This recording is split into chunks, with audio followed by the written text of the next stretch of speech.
Bangladesh versus Bhutan FIFA friendly ম্যাচে বাংলাদেশ দল ভুটানের কাছে পরাজিত হয়, যেখানে ভুটান বাংলাদেশ দলের সাথে অসাধারণ পারফরমেন্স করে।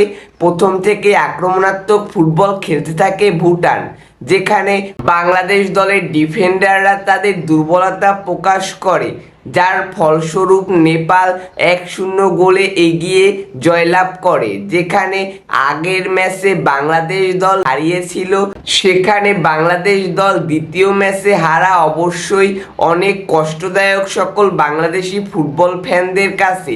যেখানে আমরা জানি যে ভুটানের সাথে বাংলাদেশ দল এই ম্যাচটি হেরে যাওয়ার কারণে মোট 2বার হেরে গেছে ভুটানের সাথে।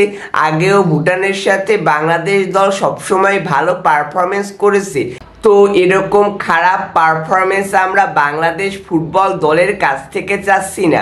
আমরা চাচ্ছি যে বাংলাদেশ দল ভালো পারফরমেন্স করুক, হার জিত তো থাকবেই, কিন্তু হাড্ডাহাড্ডি লড়াই করতে হবে, যেটা বাংলাদেশ দল করতে পারেনি, তাই তারা ব্যর্থ হয়েছে ভুটানের কাছ থেকে।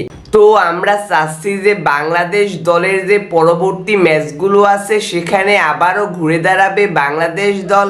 আমরা চাই যে বাংলাদেশের ফুটবল একটি প্রতিযোগিতামূলক পারফরমেন্স করুক এবং সামনের দিকে এগিয়ে যাক, বাংলাদেশি ফ্যানদের আনন্দিত করুক এবং বিশ্ব দরবারে বাংলাদেশের নাম উঁচিয়ে ধরুক এই বাংলাদেশ ফুটবল দল।